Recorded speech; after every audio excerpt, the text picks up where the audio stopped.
xam ni nga ko kiiyee pour ñëwaat nag léegi maintenant ci affaire logement bi c'est vrai que président indemnité jël na indemnité de logement fixé ko à 100 000 xam naa peut-être def nañu ay simulation pour ne peut-être bon 100 000 la war a doon nee nañu aussi peut-être donc ñi ko war a moom ils sont au nombre de 16 000 maanaam fukki junni ak juróom-benn junni fukki ak juróom-benn junni nit mais loolu c'est au moins une bouffée c'est-à-dire que nit ñi quand même dinañ xaw a xoolaat seen bopp tuuti xaw a xam ne peut-être moom léegi bu 100 000 yi duggee ci gafaka gi dina am fu mu féetee ci seen biir na fekk aussi peut-être bon ñoom tamit aussi puisque dañ ko doon revendiquer pour logement mais ñu jublu ko aussi ci logement parce que famille dañ koy aar dañ koy suturaal dañ koy waajal tamit mais maintenant léegi coow li jëm nag mooy benn am na ñi commencé bind as tuut wala peut-être bon ci di dee ci yenn nopp yi nga xam ne ñoo jege président di leen ne affaire bi affaire fonctionnaire rek la décisionnaire bokk ci contractuel bokk ci mais loolu ñi koy def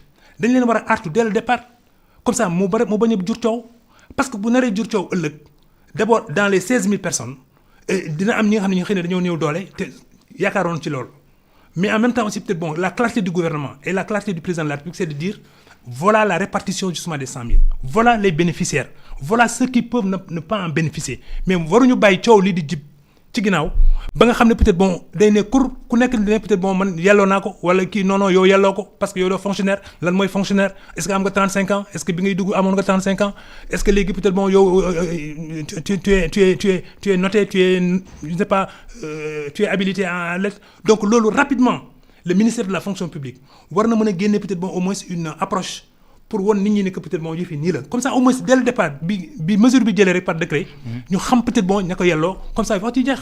lan mooy signification wu lii nii lan mooy soubassement bi signification wu 100 000 francs yi nga xam ni moom la ñu teg ci. mais c'est une revendication syndicale bu yàgg. et comme nee nga peut-être bon le président il fut syndicat.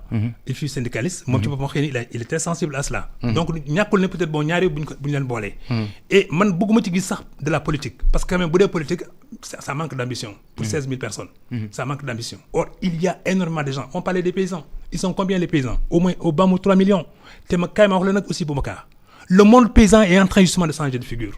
parce que les acteurs du monde agricole ñu ngi wàññeeku léegi sax xëy na am na ku ma wax keroog ne mu ne ma mais seen lim sax mu ngi tolloog ak limu intermédiaires yi kon musiba am na les intermédiaires waruñu ëpp peut-être bon les paysans yi béy parce que intermédiaire bu nekk mën na nekk enfin tu vois un paysan qui a produit peut-être je sais pas une tonne ou deux mais tu verras cinq ou 10 intermédiaires ñëw ci moom peut-être bon pour bëgg jënd gerteem te ku ci nekk bu ko jëndee le kilo dina ci am 200 francs yi nga xam ne par exemple da koy tex te tout ça c'est les malheurs du monde paysan donc aussi peut-être bon dans le milieu de l'administration surtout de la fonction publique foofu aussi peut-être bon war nañu bàyyi balaa ñuy ubbi ëllëg un front de contestation bu yokku encore ba nga xam ne ëllëg ak ci biir moom day xeelu peut-être bon le front paysan boole ci le front social te duñu xam peut-être bon fi ñu jëm donc li professeur Salif Sy doon wax ne on va dans des lendemains plus ou moins incertains il faut que dès maintenant ñu étouffer ko sinon peut-être bon ils ne pourront pas gouverner. Mais deux, le peuple aussi ne sera pas un pays peut-être bon à la limite paisible. pour ñu war a mën a jublu ci les fondamentaux c'est-à-dire décoller. au moment où mënuñu jënd gerte gi au moment où on a des difficultés sur le riz dans le monde paysan ñi nekk ci bureau yi ñoo ngi leen di neexal ñi nekk assemblée ñoo ngi leen di jëndal oto. ñi nekk assemblée ñoo ngi leen di jëndal oto à 50 millions de francs CFA ñi nekk feneen ci administration bi ñu dolli leen ku ne 100 000 baykat yi di dee ñoom c'est paradoxal en fait. En tout cas man c'est paradoxal monsieur Mamadou Ndiaye. Mais c'est même contradictoire. C'est même contradictoire et je le souligne avec force trait c'est-à-dire que li ma bëgg rek mooy peut-être que le monde paysan moom moo téye le Sénégal parce que l'agriculture est l'ossature de l'économie du Sénégal kooku amul lam-lam sax. L'agriculture est l'ossature du Sénégal mais maintenant dañoo jëmmalul agriculture bi ba nga xam ne du reposer wu rek sur une seule spéculation muy l'arachide dafa war a reposer sur plusieurs fondamentaux yi nga xam ne peut-être c'est les mêmes problèmes partout. D'accord, le riz oui parfaitement l'arachide non tu as parfaitement raison c'est pourquoi alors j'ai dit que l'administration ñoo ngi koy neexal di ko peinturer 100 000 francs alors que Assemblée nationale ñoo ngi koy neexal député bu nekk ñu peinturer la 50 millions. C'est pourquoi j'ai dit voilà la contradiction et en même temps aussi c'est un danger parce que quand même bu lii di fësee nii qu'est-ce que vous voulez que les gens en déduisent dañ ciy déduire ne que peut-être bon dafa am ñi nga xam ne ñii dañoo am ku leen di ne yéenay kumba am ndey. kumba amul ndey mooy baykat yi. kumba amul ndey. kumba amul ndey mooy baykat yi. Donc il faut que mu am ay porte-parole des paysans aussi mais j'ai dit la solution du monde agricole devrait venir justement du monde agricole lui-même solution bi ci ñoom lay war a tukkee. mais dañ leen ko bàyyeelu. mais fu léegi nag tôt ou tard par un clash ou bien par je ne sais pas un rapport de force qui va s'inverser tôt ou tard les paysans vont parler d'eux-mêmes et pour eux-mêmes bu ñu defalee ndànk parce que léegi Boubacar xam nga l'information circule assez vite. Même s'il y a encore de fausses informations ci biir toujours. Mais quand même il y a maintenant des relais aussi. C'est-à-dire que dans le monde paysan il y a des gens qui sont éclairés. Qui peuvent parler au nom du monde paysan face justement aux gens du gouvernement. De façon tout à fait qualitative.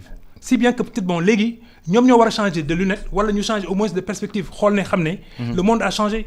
Le professeur Salif Sy dit hier il dit que en vérité le politique n'a jamais aimé que le citoyen soit élevé du point de vue de son information. xam nga loolu peut-être aussi beneen mbir la. C'est-à-dire que le politique bu doon sagom rek toujours peut-être ñoom na représenter nit ñi rek di wax en leur nom. mais fekk peut-être nit ñi du ñu xam du ñu yëg du ñu xam lu géej gi di wala lu lëkk bi di dox.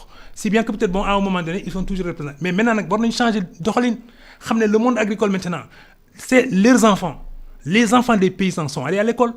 Ces enfants aussi sont devenus justement des responsables peut-être même parmi eux il y en a des cadres peut-être parmi eux-mêmes il y en a qui sont encore dans l'exécutif du pouvoir d'aujourd'hui kon nga war a xam ne le monde change mais bu monde bi di changer aussi le discours doit changer le comportement dafa war a adapté wu l'attitude dafa war a changer mais en même temps aussi bar bi c'est-à-dire que l'accélération des choses pour que peut-être les paysans se retrouvent après avoir peut-être semé mais maintenant la récolte est là et la menace qui pèse sur peut-être la production xaw na doy waar nee naa la solution devrait venir des paysans parce que nit ki la mu moom ëllëg ak ci biir bu fekkee da nga bëgg a dogal te fekkewul comme ni Mandela waxoon la ngeen di nas te boolewu leen ma ci day mel ni peut-être man bokkuma ci te boolewu leen ma ci.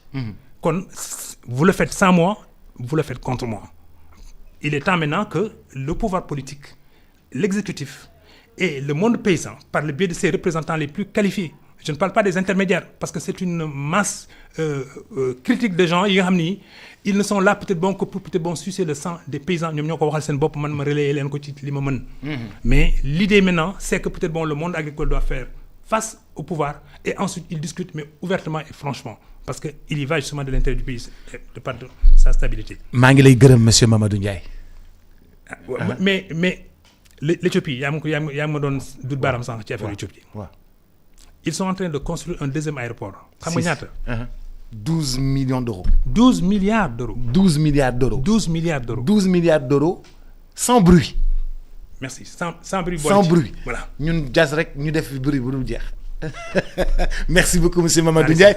Nous y reviendrons Inch'Allah certainement la semaine prochaine. Merci à toutes et à tous. La pub reprend ses droits.